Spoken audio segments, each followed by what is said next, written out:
로마서 8장 30절 제가 봉독하겠습니다. 또 미리 정하신 그들의 또한 부르시고 부르신 그들의 또한 의롭다 하시고 의롭다 하신 그들의 또한 영화롭게 하셨느니라. 아멘. 기도하겠습니다.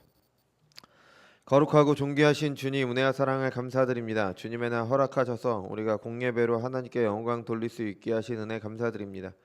이 시간 주님의 말씀 듣는 시간입니다. 우리 안에 계신 성령께서 함께 하셔서 듣는 말씀 가운데 하나님의 음성을 듣는 귀한 시간이 될 수 있도록 인도하여 주옵소서. 감사드리며 사랑이 많으신 예수님의 이름으로 기도드렸습니다. 아멘. 칼 트루먼이 쓴 이상한 신세계라는 책이 있습니다. 뭐 그렇게 쉬운 책은 아닌데 충분히 읽을 만한 가치가 있는 그런 책입니다. 그 책에서 이 트루먼이라는 이 분께서는 사회적 상상이라는 말을 사용을 했습니다. 뭐 잘 들어보지 못한 말이지만 크게 어려운 말은 아닙니까? 사회적 상상. 그 사회가 공통적으로 상상하고 있는 어떤 것을 말합니다. 근데 그것이 교육이나 아니면 대중매체들, 뭐 요즘에는 유튜브 많이 하니까요. 그래서 사람들이 세상이 어떨 것이라고 상상하는 것, 그것이 사회적 상상이라고 이야기를 합니다. 그래서 예를 들면은 우리 MZ 세대 많이 말을 하잖아요, 그죠? 그러니까 MZ 세대에 대해서 여러 가지 이야기들이 돌죠. 근데 실제로 MZ 세대라고 하면은 그렇지 않은 사람들도 많을 텐데 그런 것들이 많이 도니까 이제 한 사회가 이 MZ 세대에 대해서 가지고 있는 공통된 생각을 가지게 되는 거죠. 그러니까 이런 것들이 사회적 상상이라고 이야기를 합니다. 그래서 뭐 이 교육이나 매체들이 다루는 게 항상 옳은 게 아니기 때문에 이 사회적 상상이 때로는 굉장히 위험할 수 있습니다. 뭐 예를 들면은 우리나라의 이제 드라마나 영화나 뭐 이런 것들을 보면요. 그러니까 예전에는 안 그랬는데 교회는 대부분 부정적인 이미지로 나와요. 그래서 뭐 어떤 드라마에서 뭐 어떤 좋은 사람은 절에 다니고요. 나쁜 사람은 교회에 다닙니다. 그리고 목사들은 다 타락했어요. 그러니까 타락한 종교인들은 대부분 교회 목사로 나와요. 뭐 물론 사이비도 나오겠지만 대부분 교회 목사들이 나옵니다. 이런 것이 반복되면은 사람들이 교회 목사들은 타락한 사람들이라고 생각하게 됩니다. 뭐 실제로 그런 분들도 계시죠. 뭐 있습니다. 아예 없다고 할 수는 없지만 그렇지 않은 목사님들이 훨씬 더 많죠. 그죠? 많이 있는데 목사들은 다 타락했을 것이라는 사회적 상상이 생기면 이제 다 그렇게 생각하게 되는 거죠. 이게 바로 사회적 상상이에요. 그러니까 뭐 이렇게 말씀드리면은 사회적 상상이 얼마나 위험한지 우리는 쉽게 알게 됩니다. 그러니까 사람들이 선동할 때 이 잘못된 것을 마치 사실인 것처럼 믿게 할 때 사용되면은 아주 위험하죠. 그래서 독일에서 나치의 히틀러가 이런 방식을 주로 사용을 했어요. 매일 거짓말을 들려주는 겁니다. 그러면 사람들은 점점 그 거짓말이 사실인 것처럼 받아들여집니다. 이거는 역사적으로 그렇게 사용을 했어요. 그렇게 사용했다라고 이미 역사 기록이 있습니다. 그러니까 우리도 이 시대를 살아가는 우리도요. 이 사회적 상상에서 자유롭지 못합니다. 왜냐하면 이 사회적 상상은 우리 사람들이 살아가는 세계관 있잖아요. 세상을 바라보는 눈에 아주 큰 영향을 주기 때문입니다.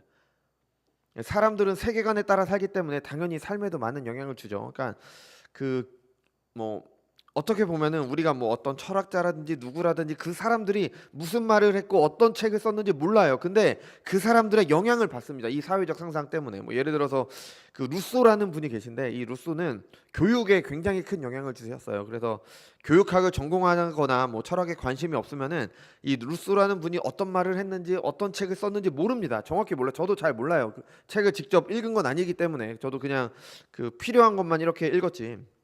근데 우리도 모르는 사이에 이 루소의 철학이 담긴 여러 가지 것들, 특히 교육이라든지 아니면 대중매체라든지 여러 가지 것들을 통해서 그의 철학에 영향을 받고요. 그게 우리에게 사회적 상상을 이루게 됩니다. 그러니까 그 사회적 상상을 통해서 우리의 세계관이 굳어지고 그 세계관을 통해서 세상을 살아가게 되는 거죠. 그러니까 루소가 가진 사람에 대한 생각이 뭐였냐면 사람은 원래 훌륭한 존재다. 사람은 태어날 때부터 훌륭한 존재라는 거예요. 근데 세상에 영향을 받아서 안 좋아지는 겁니다. 뭐 태어나면서 부모라든지 아니면 제도라든지 교육이라든지 문명이라든지 이런 여러 가지 것들의 영향을 받아서 그 사람이 안 좋게 변하는 거지. 그 사람은 원래 선하다. 그러면 이상적인 교육은 뭐냐? 사람이 본래의 모습으로 자랄 수 있도록 도와야 된다라고 말을 해요. 그러니까 이렇게 말했습니다. 교육은 가르치는 것이 아니라 아이가 스스로 성장할 때까지 기다려주는 것이다. 이런 말을 했습니다. 루소가 우리가 누군지는 잘 모르겠는데 이런 말 어디선가 들어본 것 같지 않아요? 아이가 스스로 자랄 때까지 우리가 기다려줘야 된다. 이거는 우리도 모르는 사이에 사회적 상상의 영향을 받은 겁니다.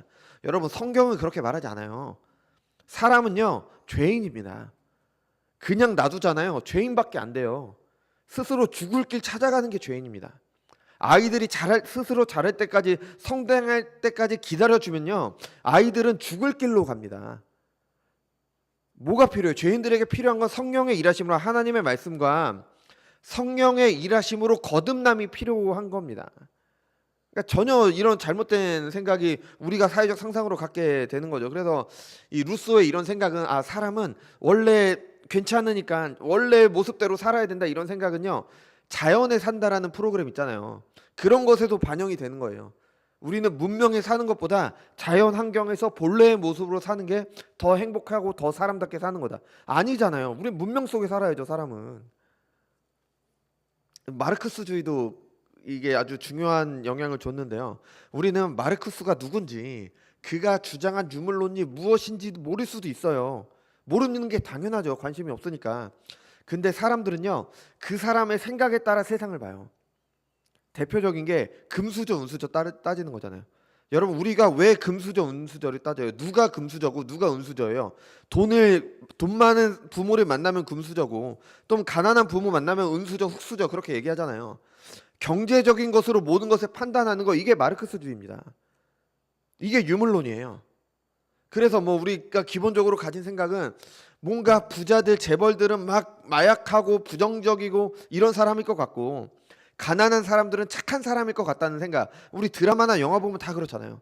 부자들은 나쁜 사람, 가난한 사람은 착한 사람. 스스로 막 이렇게 해서 일해서 뭐 하는 사람이잖아요. 이게 자연스럽게 들어온 사회적 상상입니다. 이게 마르크스주의예요. 우리는 이것을 너무 당연하게 생각하게 되지만 아니라는 겁니다.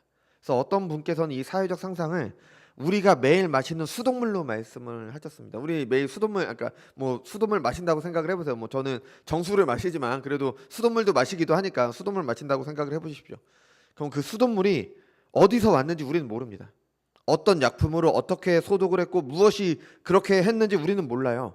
근데 그 수돗물을 매일 마시는 거죠. 만약에 그 물에 오염 물질이 섞여 있다면, 우리가 그것을 물이라고 믿고 마시는 동안 우리는 서서히 병들게 되는 겁니다. 그러니까 사회적 상상 때문에 우리도 모르는 사이에 성경적이지 않은 것을 진리인 것처럼 믿게 되는 겁니다. 교묘하게 숨겨져 있기 때문에. 세상이 점점 성경을 믿지 않게 된 이유는 이런 잘못된 방식으로 세뇌시킨 사회적 상상에 한몫했다라고 볼 수가 있습니다. 이게 정말 위험한 이유는요, 이렇게 사회적 상상을 통해서 사람의 세계관이 정립이 되면은 그것에 따라 살아가기 때문에 그렇게 되는 겁니다. 만약에 아까 말씀드린 마르크스주의에 따라서 경제적인 것으로 모든 것을 결정한다고 생각한다면, 사람들은 무엇을 가장 우선순위에 두고 살까요? 돈 버는 거죠. 돈 버는 거. 그 돈으로 뭐 사람이 좋다고 하는 거 다 누리면서 사는 게 가장 중요하다고 생각을 하죠. 그러니까 그것을 위해서 모든 것을 이용하고 모든 것을 희생시키게 되는 겁니다. 그게 아니라고 계속 알려줘도 쉽게 변하지 않아요. 제가 이 좀 어렵다고 어려운 이런 것으로 설교를 시작하는 이유는요, 우리가 이 구원의 황금사슬을 배우는 이유와 밀접한 관계가 있기 때문입니다. 그 중에서도 오늘은 칭이 의롭다 하심에 대해서 살필 것인데, 여러분, 이것을 듣다 보면은 내가 이런 것을 왜 알아야 되나 이런 생각이 들 수도 있습니다. 근데 이 칭의에 대해서 제대로 알아야지 내가 받은 은혜가 어떤 것인지를 알게 됩니다. 내가 어떤 사람이고 내가 이 세상에서 어떠한 존재고 어떤 위치에 있는지를 알아야지 내가 그에 맞게 살아가게 되는 거죠. 우리는 그 잘못된 사회적 상상 때문에 우리의 세계관이 굳어졌기 때문에 하나님의 말씀을 통해서 그걸 변화시켜야 되는 겁니다. 그것의 가장 핵심적인 게 바로 구원의 사슬이고요. 우리는 심지어 우리가 가진 사회적 상상은 하나님께서 우리에게 주신 은혜도 바꿔놨어요. 왜곡시켰어요. 잘못된 것으로 바꿔놨습니다. 그래서 계속해서 바른 가르침이 전해져야 되는 겁니다. 그리고 그것을 통해서 세상을 어떻게 보고 어떻게 살아갈지 이 세계관이 바뀌는 게 바로 거듭난 사람들의 가장 큰 특징입니다. 거듭났다는 건 내가 세상을 보는 눈이 바뀌었다는 겁니다. 이전과는 다르게 살 수밖에 없는 거예요. 그러니까 신자가 하나님의 백성으로 살아가는 거죠. 아니, 어떤 사람이 미쳤다고 순교를 해요? 어떤 사람이 미쳤다고 하나님의 말씀대로 살기 위해 희생을 합니까? 세상을 보는 눈, 내가 누구이고 이 세상에서 내가 무엇을 해야 되는지, 무엇을 위해 살아가야 되는지가 하나님께로 향할 때, 성경에서 말하는 거듭날 때, 회심할 때 하나님의 백성으로 살 수가 있는 겁니다. 그래서 오늘 나누는 칭의에 대해서도 우리는 제대로 알아야 되는 겁니다. 우리가 살피고 있는 이 황금 사슬은 부르심으로 시작을 했습니다. 그 전에 예지 예정이 있는데 우리의 삶이 아니라 창세 전에 이제 이루어지기 때문에 보통 부르심으로 이제 시작하는 것으로 그렇게 보죠. 부르심, 거듭남, 회심. 회심은 믿음과 회개였죠. 우리가 회심까지 살펴봤잖아요, 그죠? 그래서 오늘 볼 이 칭의와 양자됨은 이제 한순간에 일어나는 일이라고 말씀을 드렸잖아요. 그래서 시간적으로는 순서가 없어요. 근데 논리적인 순서가 있습니다. 하나님께서 택하신 자들이 하나님의 말씀을 들을 때 성령께서 그를 거듭나게 하심으로 믿고 회개하도록 하십니다. 회심을 하는 거죠. 그러니까 믿어서 거듭나는 게 아니라 하나님께서 나를 거듭나게 하셨기 때문에, 내 안에 믿음의 씨를 심어 주셨기 때문에 내가 믿는 겁니다. 그래서 믿음도 은혜가 되는 거죠. 그래서 믿음도 하나님의 선물인 겁니다. 그리고 그 믿음으로 의롭다 칭함 받게 됩니다. 의롭다라고 선언해 주세요. 칭해 주신다. 그래서 칭의입니다. 의화, 의롭게 되는 게 아니라 의롭다고 칭해 주시는 겁니다.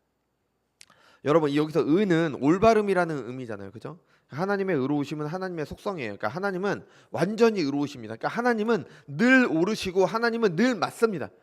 하나님과 내 생각이 다르면은, 하나님의 생각과 내 생각과 성경과 내 생각이 다르면은 내가 틀린 겁니다. 하나님은 항상 옳으십니다. 그러면은 이 하나님의 백성들의 의로움, 우리의 의는 무엇이냐? 의로우신 하나님, 옳으신 하나님과 올바른 관계에 있는 게 바로 우리의 의로움입니다. 그럼 올바른 관계는 뭐냐? 하나님께서는 그의 백성을 사랑하시고 그의 백성들은 하나님께 순종함으로 하나님의 뜻을 이루어가는 것, 이게 하나님의 백성들의 의로움인 겁니다. 이거는 신의 산 언약에도 나오죠. 나는 너희의 하나님이 될 것이고 너희는 내 백성이 될 것이다. 그러니까 우리가 하나님께 순종하는 게 우리의 의로움인 것입니다. 그리고 이 의로움은 그러니까 모든 신자들에게 반드시 있어야 됩니다. 의롭지 못하면 하나님 나라에 들어갈 수 없습니다. 의롭지 못한 사람은 하나님 나라의 백성이 될 수가 없습니다. 하나님의 백성이면서 의롭지 못하다는 것은 모순이죠. 신자들, 하나님 나라의 백성들은 반드시 의로워야 합니다. 근데 여기에 문제가 있죠. 왜? 사람들은 누구도 의로울 수 없고 또 스스로 의로워질 수 없다라는 겁니다. 여러분, 우리가 어떻게 의로워질 수 있을까요? 의로움은 하나님과 올바른 관계, 하나님께 순종하는 거였잖아요.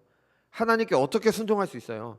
하나님의 계명을 지키면 되는 겁니다. 십계명 지키면 되는 거예요. 우리가 정말 우리의 마음을 다해서 우리의 모든 것으로 하나님을 사랑하고 이웃을 사랑하는 그 모든 계명을 내 마음으로부터 완전히 지키면 우리는 의로운 겁니다. 근데 그렇게 할 수가 없죠. 우리가 본 로마서 3장 20절이 이것을 증언하잖아요.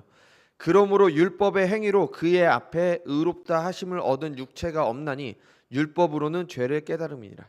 아멘. 지키면 의롭게 되는데 지키지 못합니다. 율법을 통해서 그것이 죄라는 걸 뻔히 알면서 우리는 죄를 짓습니다. 우리가 스스로 의롭다 하심을 얻으려고 할 때, 내가 스스로 의로워지려고 할 때 내가 발견하는 것은 뭐냐? 내가 죄인이라는 것뿐입니다. 내가 못한다는 것뿐이에요. 그래서 성경은 이것을 누구도 하나님의 영광에 이룰 수 없다는 말로 설명을 하는 거죠. 여러분, 우리는 반드시 의로워야 됩니다. 근데 그 의가 내 안에서 나올 수가 없어요. 내가 스스로 그 의로움을 어떻게 할 수가 없는 겁니다. 그럼 어떻게 해야 될까요? 밖에서 주어져야죠. 누군가가 그 의를 나에게 줘야죠. 예수 그리스도께서 이루신 의를 우리에게 전해주심으로 우리는 의롭다 칭함을 받게 되는 겁니다. 그럼 예수님께서 우리에게 전해주시는 의가 뭘까요? 그러니까 한마디로 하면은 의로움은 하나님께 순종함이었잖아요. 그 순종함을 우리에게 주시는 겁니다. 예수님께서 죽기까지 순종하심으로 이루신 의, 그것을 우리에게 주시는 겁니다. 신학자들은 그것을 두 가지로 나눠서 설명을 해요. 원래는 한 가지 의인데 그 풍성한 내용을 잘 설명하기 위해서 두 가지로 나눠서 설명을 하는 겁니다. 보통 능동적 순종, 수동적 순종이라는 말로 설명을 합니다. 그러니까 능동적이라는 말은 우리가 직접 나서서 어떤 일을 하는 거잖아요. 수동적이라는 말은 내가 다른 사람이 하는 대로 끌려가는 것을 말합니다. 그래서 수동적 순종은 예수님께서 십자가에 달려 죽으신 순종을 말합니다. 그러니까 물론 예수님께서 순종하신 것이지만 십자가에 달려 죽으실 때 사람들에게 이끌려 십자가에 달려 죽으셨잖아요. 그래서 수동적 순종이라고 이야기를 하죠. 그래서 이것을 저에게 가르치셨던 교수님께서는 당하신 순종이다, 뭐 그렇게도 표현을 하셨습니다. 이를 통해서 택하신 자들이 받아야 되는 형벌을 대신 받으신 거죠. 그래서 신자들은 그리스도의 보혈의 공로를 통해 당하신 순종을 통해서 그들의 죄가 가려집니다. 죄인들인데 죄가 없다라고 해주십니다. 왜냐? 예수님께서 그 죄를 대신 치르셨기 때문에. 그런데 죄가 없다고 의롭게 되는 건 아니잖아요. 타락하기 전에 아담은 죄가 없었습니다. 타락하기 전이니까요. 근데 그럼에도 불구하고 완전히 의롭진 않았습니다. 완전히 의로웠다면 선악과를 먹지 않았겠죠. 아담도 하나님께 순종함으로 에덴에서 지키며 경작하라는 명령을 지킴으로 완전한 의로움으로 완전한 안식에 들어가야 했습니다. 예수님께서 주신 의가 수동적 순종 또는 뭐 당하신 순종을 통해서 죄를 가리시는 것만 말한다면은 타락 전의 아담과 똑같은 상태입니다. 우리는 여전히 완전히 의롭지는 못합니다. 그래서 예수님께서 주신 의는 능동적 순종을 통한 의도 포함이 되대요. 그래서 완전한 겁니다. 그럼 능동적 순종이 뭐냐? 이 세상에 사람으로 오셔서 살아가실 때 율법을 온전히 지키신 순종을 말합니다. 그래서 이것을 행하신 순종이라고도 이야기를 하죠. 율법을 지키심으로 우리가 지키지 못함으로 이룰 수 없는 의, 하나님과 올바른 관계 속에 있는 그 의까지 우리에게 주시는 겁니다. 우리를 죄 없다 하심에 그치지 않고 우리의 죄를 없애신 것에 그치지 않고 우리가 하나님의 백성들, 하나님의 자녀가 되는 그 의까지 주시는 겁니다. 이것은 탕자의 비유를 보면 잘 나오죠. 아버지의 유산을 받아서 미리 나간 둘째 아들이 이제 뭐 막 살다가 비참하게 돼서 아버지께로 돌아옵니다. 그래서 이렇게 비참하게 사느니 내가 아들이라고 불릴 자격이 없지만 그래도 아버지 집에 종이라도 돼야겠다. 그래서 집으로 돌아오죠. 그때 아버지는 둘째 아들을 맞이합니다. 그의 죄를 용서한 거죠. 그뿐 아니라 제일 좋은 옷을 내어다가 입히고 손에 가락지를 끼우고 발에 신을 신겼습니다. 종이 아니라 아들로 대우한 겁니다. 그의 잘못을 용서했을 뿐 아니라 종이 아닌 아들로 맞이했습니다. 여러분, 이게 예수님께서 우리에게 주신 의가 바로 이것입니다. 우리의 죄를 용서하실 뿐 아니라 하나님의 아들이 되는 의, 하나님 나라의 백성이 되는 의까지 우리에게 주신 겁니다. 완전한 의를 주셨죠. 그래서 다른 것이 더 필요가 없습니다. 그래서 그리스도 외에 구원을 받을 만한 다른 이름이 없는 겁니다. 이 완전한 의는 오직 예수님께서만 주시기 때문입니다. 예수님께서 주시는 이 의를 받는 방법도 하나님께서 정하셨습니다. 무엇일까요? 우리는 어떻게 그 의를 받게 될까요? 믿음으로 받게 됩니다. 믿음으로. 오직 믿음으로 구원받는다는 것이 여기서 나오게 되죠. 또 믿음으로 구원을 받는다 그러면 사람들은 착각을 합니다. 믿음으로 받는 거니까, 내가 믿어서 받는 거니까 내 믿음이 중요한데, 창세기 15장에서도 하나님께서 아브라함이 믿으니 이것을 그의 의로 여기셨다고 말하기 때문에 더욱 그렇게 생각할 수 있습니다. 근데 아닙니다. 사실 좀 심하게 말하면 우리의 믿음은 아무런 가치가 없습니다. 우리를 구원할 만한 가치가 없습니다. 아니, 그래도 사랑의 하나님이시니까 우리의 부족한 믿음도 완전한 것으로 여겨주셔서 구원을 주시는 거 아니냐? 아니, 그럴 거면 사랑의 하나님이시니까 우리를 그냥 용서하시면 되지 왜 굳이 아들을 사람으로 보내셔서 십자가에 달려 죽도록 하셨을까요?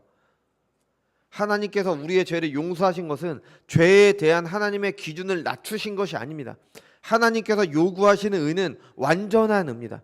누구도 완전히 의롭지 않으면 하나님 나라에 들어갈 수 없습니다. 그런데 그런 의를 내 믿음이 뭐라고 믿음으로 그 의를 받을 수 있겠습니까? 이건 교만입니다. 이게 교만인 겁니다.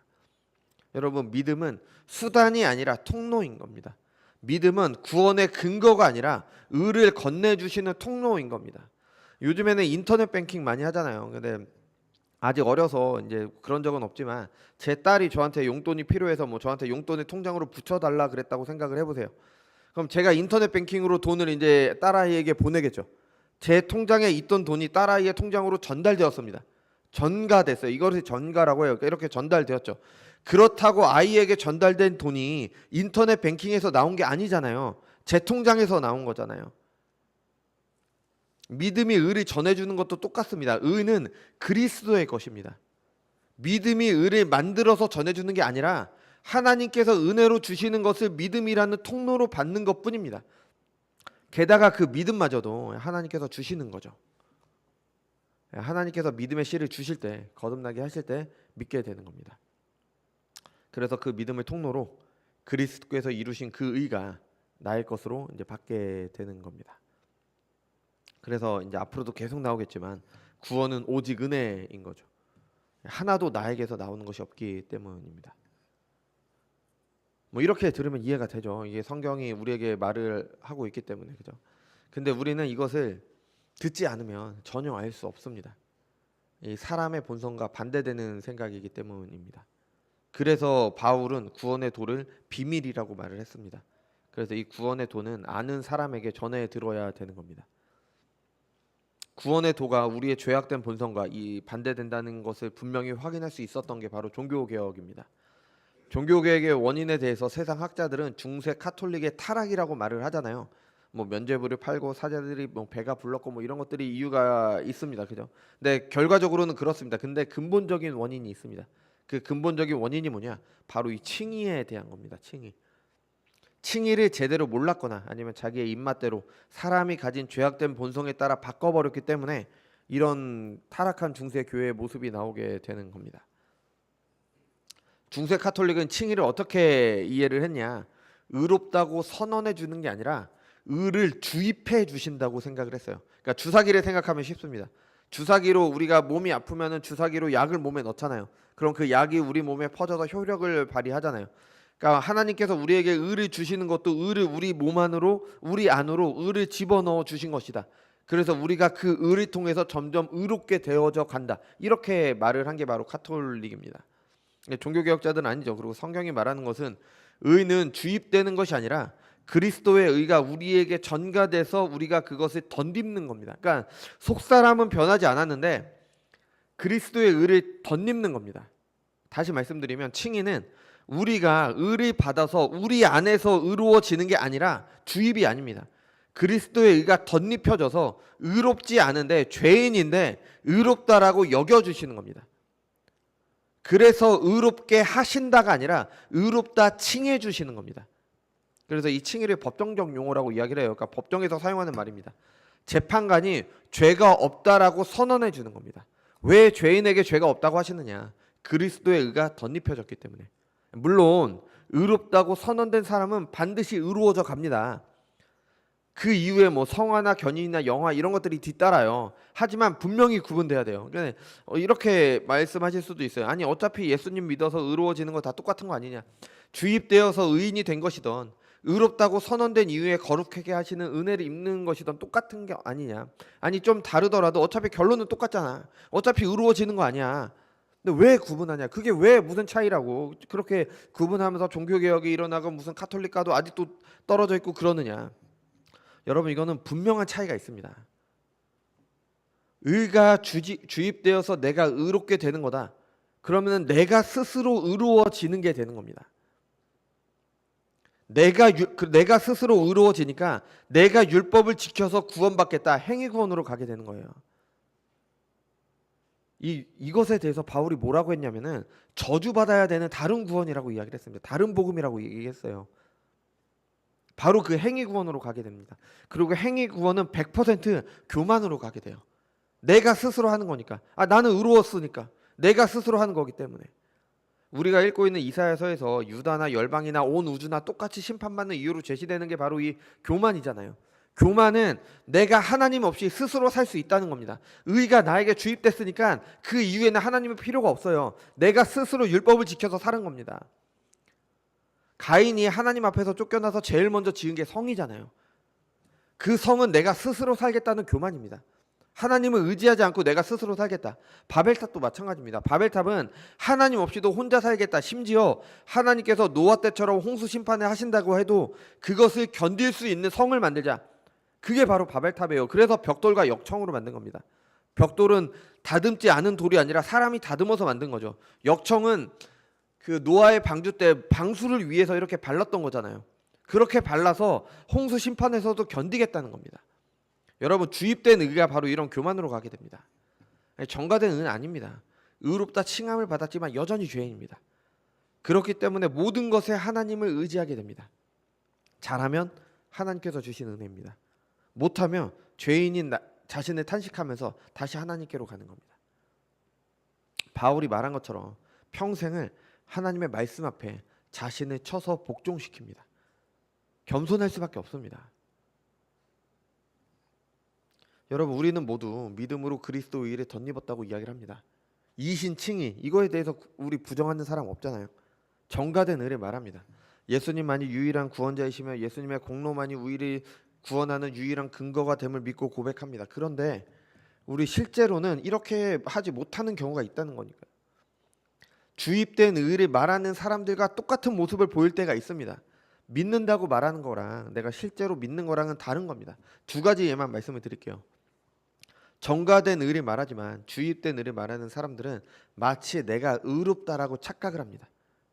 주입된 의가 그거였잖아요. 의가 주입돼서 내가 의로워져 간다. 정가된 의는 내가 의를 덧입었지만 나는 여전히 죄인이다. 의롭다 칭함받은 죄인이 아니라 내가 스스로 의로워졌다. 그러니까 나는 이제 의로워라고 생각하는 겁니다. 가장 큰 특징이 뭘까요? 나를 의롭다라고 생각하는 사람들의 가장 큰 특징, 참견입니다. 참견. 나는 의롭기 때문에 의롭지 못한 다른 사람들의 일에 대해서 미주알 고주알 참견하게 됩니다.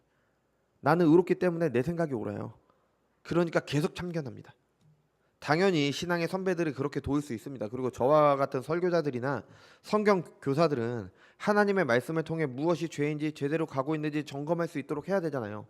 이건 너무 당연한 일입니다. 그렇지만 내가 의롭기 때문에 다른 사람에게 그렇게 하는 것과는 전혀 다릅니다. 내가 의롭기 때문에 참견하는 사람들은 반드시 다른 사람을 정죄하게 됩니다. 이게 누굽니까? 예수님께서 독사의 자식이라고 불렀던 바리새인들이잖아요. 바리새인들 얼마나 잘났습니까? 하나님 앞에 기도할 때 이렇게 하잖아요. 하나님, 저는 저 세리처럼 이런 짓 하지 않았습니다. 저는 죄를 짓지 않았고요. 저는 이것도 하고 저것도 했습니다. 그러니 저는 괜찮은 사람입니다. 자신의 의를 드러내면서 다른 사람을 정죄합니다. 이것이 주입된 의를 말하는 사람에게서도 똑같이 나타납니다. 나는 보지 못하고 다른 사람을 정죄하고 여기 참견 저기 참견, 그러면서 혼자 의로운 것처럼 생각하고 행동합니다. 이런 사람들을 보고 내로남불이니 하는 말들이 교회 안에서도 나오게 되는 겁니다. 그리고 또 다른 모습은 뭐냐? 스스로 내 힘으로 뭘 하려는 겁니다. 우리 교회에서 맨날 하는 게, 새해가 되면은 우리 맨날 하는 게 뭡니까? 결심하고 결단하잖아요. 그죠? 우리가 결심하고 결단하면은 항상 느끼는 게 뭐예요? 안 된다는 겁니다. 안 된다는 거.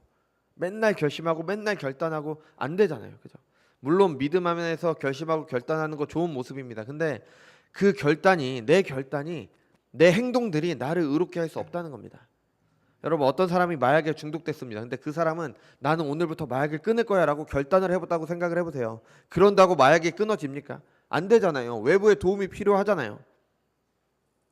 우리가 결단이라고, 결심이라고 말하는 것들, 그래서 스스로 의롭게 살아보려고 하는 모든 것이 이와 같습니다. 아, 나는 오늘부터 사람들한테 잘할 거야. 나는 오늘부터 부모님 말씀 잘 들을 거야. 나는 오늘부터 부인에게 잘해야지. 남편에게 잘해야지. 나는 오늘부터 뭐 해야지. 나는 오늘부터 착한 일 해야지. 나는 오늘부터 뭘 해야지. 안 됩니다. 안 돼요. 우리가 여태까지 살아온 결과로 알 수 있잖아요. 안 된다니까요.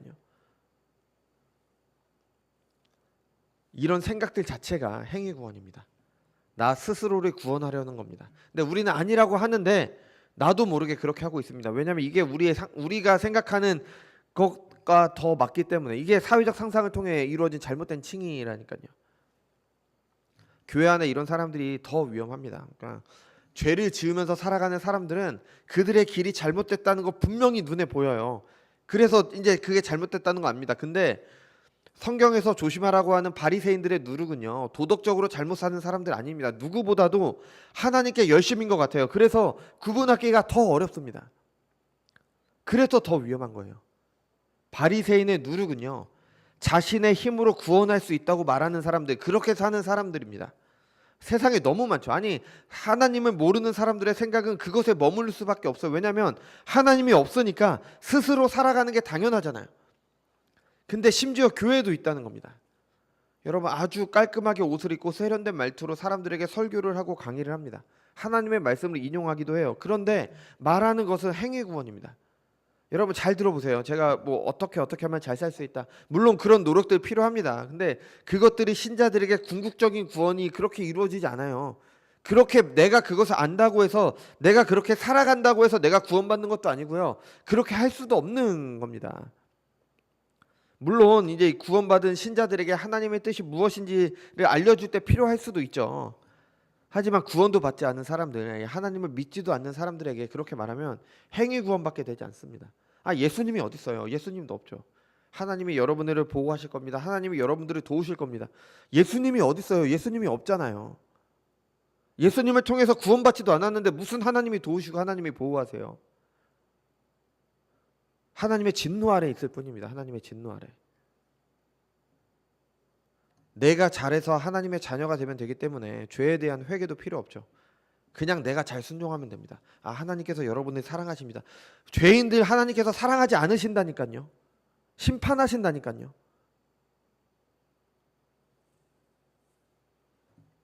그러니까 하나님께 제대로 순종하지 못했다고 생각이 들면 벌을 받을 것 같고 좀 순종했다고 생각하면 교만해지는 겁니다. 내가 이번 주에는 그래도 교회에서 예배도 잘 드리고 성경 읽기도 잘하고 기도도 잘했어. 다음 주에 교회 올 때 발걸음이 가볍습니다. 근데 내가 지난 주에는 예배도 빠지고 뭐 성경 읽기도 못하고 기도도 못하고 뭐 했어. 교회에 오기가 좀 발걸음이 무거워지죠. 이게 다 행위 구원입니다. 행위 구원. 내가 뭐라고 내가 기도하고 내가 성경 읽고 한 게 그게 뭐라고 하나님께서 그걸 보고 우리를 맞이해 주세요. 언제 어디서나 우리는 똑같은 모습으로 똑같이 죄인으로 나오는 겁니다. 그럼에도 불구하고 우리를 맞아주시는 겁니다. 왜? 그리스도의 의가 우리에게 덧입혀졌기 때문에. 이렇게 생각하는 것들 자체가 다 교만입니다. 교만. 그래서 제가 뭐 잘못되었다고 말하는 설교들 잘 한번 들어보세요. 뭐 얼토당토도 않는 그런 설교들 말고 아주 세련되고 뭐 그런 설교인데 예수님이 없습니다. 그러면서 어떻게 살아서 행복해지자 이런 말밖에 없어요. 이게 복음이 아니에요. 이거는 그냥 강연이죠. 그런데 사람들은 그런 설교에 더 끌려요. 왜요? 내 힘으로 할 수 있을 것 같으니까. 하나님의 저주를 받아서 하나님 앞에서 쫓겨나도 내 손으로 성을 쌓으면 그 안에서 살 수 있을 것 같으니까. 하나님께서 노아 물로 심판을 하실 때도 바벨탑 안에 있으면 살 수 있을 것 같으니까. 이런 사람들에 대해서 누가복음 12장 16절부터에서는 어리석은 부자에 대한 비유가 잘 말을 해주고 있습니다. 농사를 지었는데 농사가 잘 됐어요. 잘 된 건 좋은 일이잖아요. 근데 아직 수확도 안 했습니다. 근데 벌써부터 김칫국을 마셔요. 내가 창고를 하나 더 지어서 이 많은 것들을 잘 저장해서 이제 나 벌 만큼 벌었으니까 떵떵거리면서 살겠지. 아니면 즐기면서 평안할 수 있겠지. 하나님이 이르시되 어리석은 자여 오늘 밤에 내 영혼을 도로 찾으리니 그러면 내 준비한 것이 누구의 것이 되겠느냐 하셨으니. 아멘. 사람이 계획해서 되는 일 없습니다. 여러분 우리의 생명 우리가 지킬 수 있는 게 아닙니다. 우리의 것이 아닙니다. 하나님의 것입니다. 하나님의 것. 그 우크라이나랑 러시아랑 전쟁을 했잖아요. 그죠?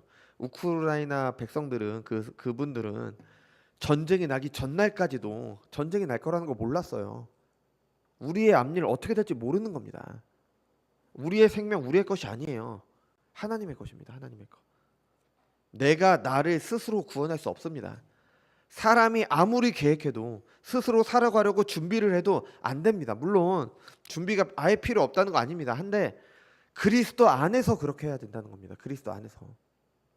그리스도 안에서 우리가 살 수 있다는 거예요.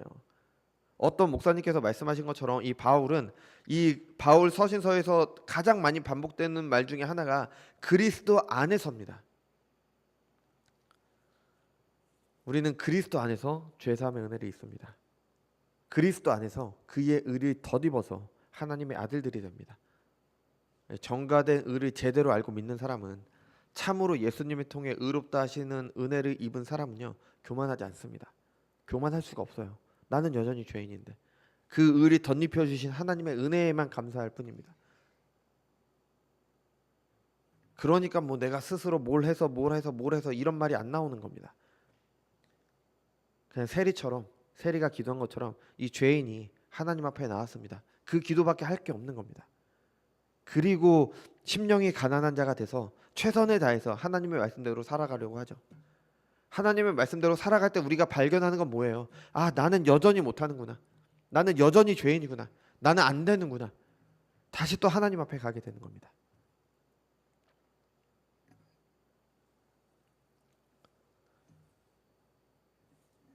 그리고 우리는 그 안에서 정말 큰 위로와 평안을 얻게 됩니다. 하나님께서 내 상태를 보고 나를 구원하신 것이 아니기 때문에, 영원하신 하나님께서 그 아들의 의로 나를 의롭다 하셨기 때문입니다. 하나님의 법정에서 내가 죄가 없다, 하나님의 백성이라고 선언된 게 나 때문이 아니라 그리스도의 의가 있기 때문에 그런 것이기 때문에 확실하게 되는 거죠. 그래서 이루 말할 수 없는 그런 평안을 누리게 되는 겁니다. 구원을 확신하게 되는 거죠. 내가 잘 믿기 때문에, 아니요, 내가 뭘 했기 때문에 아닙니다. 죄인인 나를 의롭다 해주시는 하나님을 믿기 때문에, 하나님이시기 때문에 확신하게 되는 겁니다. 이런 확신은요, 신자가 아니면 할 수 없습니다. 하나님을 믿지 않으면, 그리스도의 의가 내게 덧입혀졌다는 것이 참으로 믿어지지 않으면 결코 누릴 수 없는 평안입니다. 아이들이 부모가 나를 사랑한다고 생각을 해보세요. 그러면 부모의 사랑을 얻기 위해서 내가 막 뭐 이런 거 안 할 거 아니에요. 그냥 부모님과 함께 있는 것으로 평안할 거 아닙니까? 우리가 하나님 앞에서 그렇다니까요. 막 뭐 하는 거, 예, 물론 해야죠. 하나님께 순종해야죠. 당연히 해야 되는 거지만 하나님의 사랑받기 위해서 우리가 그렇게 하는 게 아니라니까요. 칭의의 은혜를 참으로 경험한 사람들은요, 그냥 그런 것이 있나 보다, 하나님께서 그렇게 하시는가 보다, 나도 모르는 사이에 그런 일이 있었나 보다, 그럴 수가 없습니다. 왜냐하면 칭의는 하나님께서 일방적으로 행하시는 것이기 때문에 모를 수도 있어요. 언제 우리를 의롭다 칭해 주시는지 모를 수도 있습니다. 그런데 이 은혜를 입으면은 이전과 전혀 다른 삶을 살게 되기 때문에, 아니, 죄인이 의롭다라고 선언돼서 주의가 죄의 노예였는데 하나님의 자녀가 됐어요. 어떻게 무감각해질 수가 있습니까? 거지와 왕자 이야기에서 왕자와 거지가 서로 신분을 바꾸잖아요. 거지는 여전히 거지인데 그의 지위가 바뀌었습니다. 삶의 변화가 됐어요. 칭의가 이와 같아요. 그런데 어떻게 변화가 없을 수가 있어요? 가장 큰 변화가 아까 말씀드린 대로 분명한 평안과 확신을 가지게 된다는 겁니다. 내가 정말로 구원받았다고, 죄와 사망의 권세에서 벗어났다는 것을 알고 느끼고 확신합니다. 머리로만 아는 것도 아니고요, 그냥 단순히 느끼는 것만이 아니라 확신하게 됩니다. 그리고 반드시 구원받은 사람처럼 살아야겠다라고 생각하게 돼요. 거지가 왕자가 되면서 자신이 왕자가 되었다는 걸 깨달으면 깨달을수록 점점 왕자처럼 행동하려고 할 거 아니에요. 신자들도 마찬가지입니다. 내가 스스로 하나님을 잘 섬겨서 구원을 이루어야지, 이런 결단이 아니라 구원받았기 때문에 그 구원에 합당한 사람으로 살아가려고 합니다. 하나님의 자녀이기 때문에 하나님의 자녀로 살려고 하는 겁니다. 그 가운데 여전히 죄인인 자신은 끊임없이 보면서 하나님께 회개합니다. 하나님의 말씀을 더욱 사랑할 수밖에 없어요. 왜냐하면 하나님의 법을, 하나님께 순종하는 삶을 살도록 하시기 때문에. 그래서 더 배우고 더욱 지키려고 합니다. 이게 점점 옛사람을 벗어버리고 점점 새 사람으로 살아가게 되는 거죠. 지위는 이미 새 사람이 됐습니다. 의롭다 하심을 받았기 때문에. 하지만 실제로 그의 삶에서 새 사람으로 변해가는 과정이 있게 되고요. 이걸 바로 신학자들은 성화라고 그렇게 말을 합니다. 이런 사람들이 모일 때 하나님 나라가 증거가 됩니다. 교회가 힘이 있게 됩니다. 구원을 경험하지 못한 사람들, 칭의의 은혜를 경험하지 못한 사람들이 아무리 많이 모여봤자 의미가 없습니다. 교회가 힘이 없습니다. 당연히 알기만 한다고 되지 않죠. 하지만 성령께서 이런 지식 위에 믿음을 더하십니다. 아니, 의로움의 칭의, 의롭다 칭하심, 이것을 들어야 알지 어디서 알 수 있어요? 어디서 알 수 있습니까?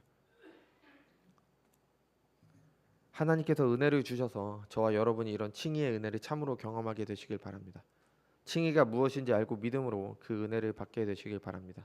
제발 모르는 걸 믿는다고 하시면 안 됩니다. 우리는 아는 것을 믿는 겁니다. 알아야 믿죠. 오늘 전해진 말씀을 통해 칭의의 은혜를 참으로 알고 믿게 되길 바랍니다. 그래서 내가 구원받은 죄인임을 알게 되시길 바랍니다. 그래서 세상이 만들어 놓은 그 사회적 상상을 따라서 우리의 구원을 생각하는 게 아니라 하나님의 말씀이 말하는 이 칭의의 의미를 정확히 알고 믿음으로, 교만이 아니라 겸손함으로 늘 하나님의 말씀 앞에 자신을 쳐서 복종시키게 되시길 바랍니다. 그렇게 된다면 우리 교회는 세상에서 빛과 소금의 역할을 하게 될 것입니다. 기도하겠습니다.